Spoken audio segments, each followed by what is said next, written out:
Here we go. We got some wild Eagle news before they play their first game out the bye week. Brandon Graham and Jordan Mailata both are taking this Chiefs game personal. You gotta think that there's other players on this team looking at this game the exact same way. We also go over all the rumors about the police incident with Jalen Carter, but the fact that a beat writer asked him why he's hosting a Thanksgiving dinner for the kids is crazy. Lastly, Adam Schefter interviews cornerback from the Chiefs, Trent McDuffie, and you gotta hear what he said about the Eagles. What is going on, everybody? I go by Philly Mike, and this is the Philly Talk Podcast, and today we got a lot to get into, but before we do that, Eagle Nation, can I ask y'all for a favor? Help your boy out. Hit that like, subscribe if you are new, and turn on that notification, gang. Let's get into it. So yesterday was the Slim Reaper Devonta Smith 25th birthday. I want to wish him a happy birthday. This dude runs routes so effortlessly, and we're going to need a big game from this offense, including him, when we go against the Chiefs on Monday night. Speaking of our next matchup, the Eagles are officially done with the bye. We don't get on the field for practice till Thursday due to the fact that we play a Monday night game, but Jordan Mailata has something to say about this matchup. It's personal for him. Kansas City Chiefs. You looking forward to the game? Hell yeah. Yeah. Yeah, I really am, man. I really am. I think for me, it's a little bit more personal than some of my teammates. Now, I'm going to agree with him. He probably feels it's more personal, but he ain't the only one. Listen to BG. This one has been, circled a little bit. Not to, say nothing bad, but, you just want to get your get back. You want to be able to, say that you beat Mahomes. You heard him. Beat Mahomes. And if you took a tally behind the scenes for all the Eagle players that especially played in last year's Super Bowl, I think it is a little personal. But let's hear what Jordan Mailata said to finish his statement on WIP. Okay. Just because the last time we faced them. But we're always going to keep the main thing, and that's going to want to know every week and sticking to a game plan. But personally, I'm taking it personal. I know Nick's going to come in this week and say, same game, same process. Right. Mm-hmm. Stick to the process. But I'll never forget that red and gold confetti falling on my head. I'll never forget those emotions from that day.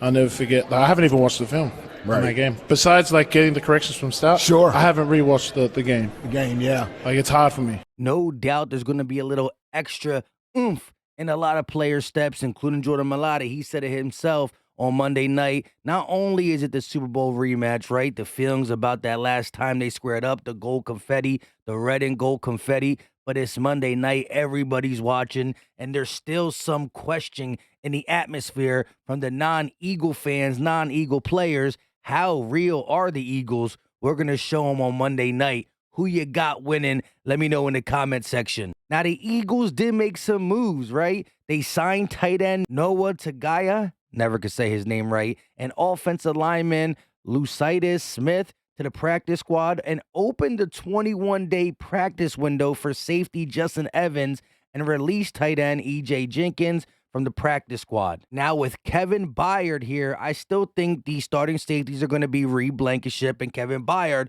and I do think they're going to grow as a nice duo. Just because we haven't seen Kevin Byard all-pro in the 2 games he's played don't mean it won't come. However, some of our best pass defensive games, which there's not many, but we've seen some good things from Justin Evans. He can also come down and play in the slot. So the fact that Justin Evans is coming back, Bradley Roby's coming back, this is a secondary that is now going to be seen in the next couple games at full health, barring any other injury. That means with the bye week, things got to get fixed. We've been talking about that for a while, but now he's having the tools to do it. And listen, Brandon Graham literally called out the bad pass defense when he was talking about things that Desai and the group got to get better at. It has been, issues that we've been having on the team as far as, the back end. We know what's obvious. Our pass game has needing to tighten up, but I feel like his second half adjustments be great. You can't sugarcoat it. Now, he did talk about the second half adjustments, and I do think Desai does that. He pays attention, and he's a player coach. He listens to the players and does what they like, but sometimes you're just not putting them in the right position. Listen to BG on that. If he have issues on the team or anything that's going on, most of the time we try to address those things. That's what I can respect about him. He came in, he's one of those players, coaches, but he stick to what he does. He stick to what he does, but he will address what's going wrong on the field. And right now, you can't look at the D-line's pressure. You can't look at the D-line stopping the run for the simple fact the Eagles have allowed only 538 rushing yards through 9 games. That's the lowest amount they have allowed in a span of 79 years. So the only thing you could really look at is the pass defense, right? Slay, Bradbury, Blankenship, Kevin Byard, and a little bit of the linebackers when they're asked to drop back in coverage, which might just get better due to the fact that Nakobe Dean, we don't got to update, but if you're working out guys like Anthony Barr, who guess what? Anthony Barr gave us the nope, came visited with the Eagles. They probably told him you can have a backup role behind Zach Morrow. I always do that. Zach Cunningham, Nicholas Morrow, and that's pretty much it. And then the Vikings lose Jordan Hicks, and they're like, come on down, old reliable. You can get some starting play. Hey, it is what it is. Speaking of Brandon Graham, he did speak about the future D tackles of the Philadelphia Eagles, Jalen Carter and Jordan Davis. He said that they shouldn't be on the same team, but he and Fletch should be glad they are. He sees Fletch going out there balling because he sees those boys on his butt.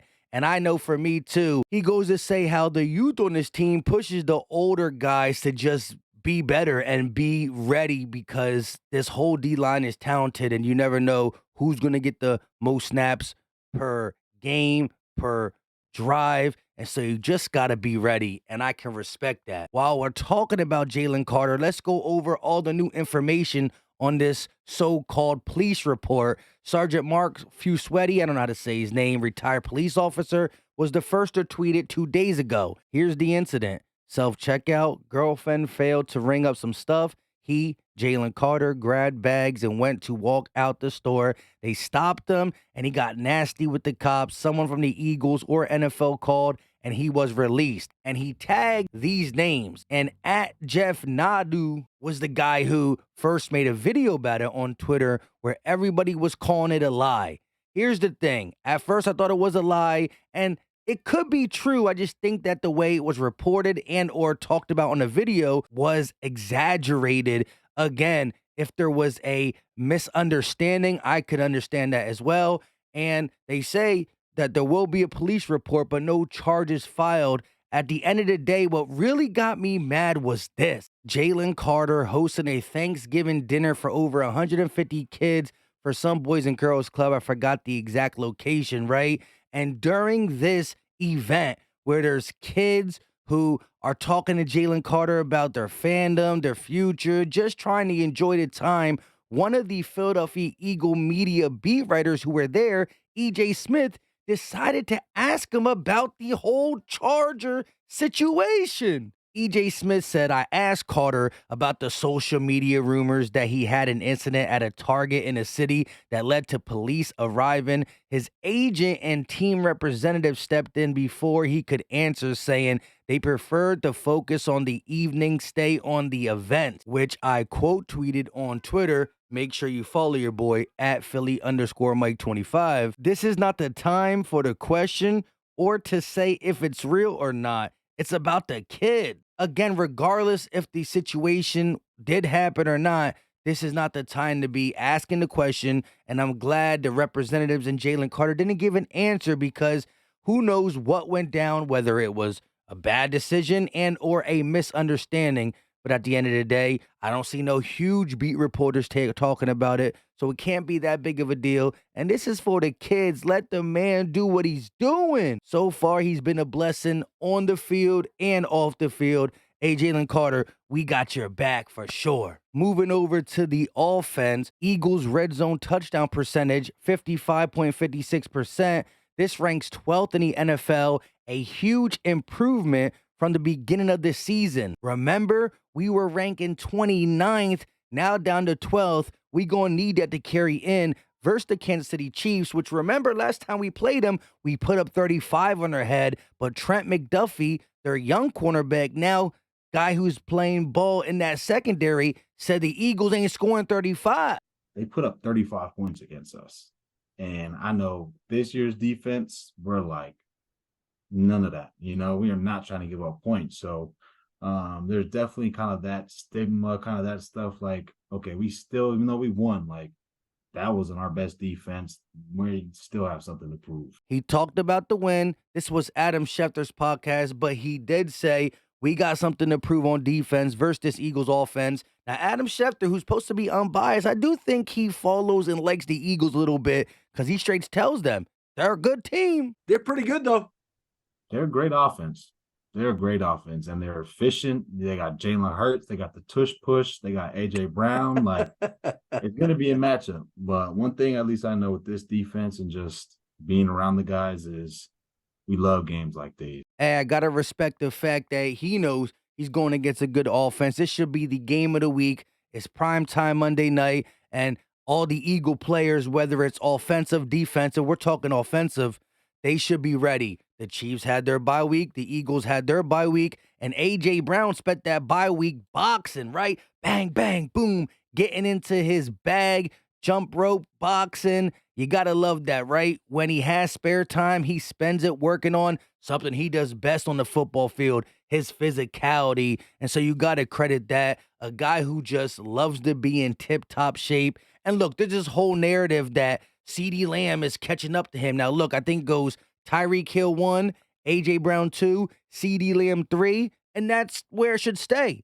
Until you pass A.J. Brown, you're not better than A.J. Brown. I know Cee Dee Lamb said something like, I'm the best wide receiver in the game.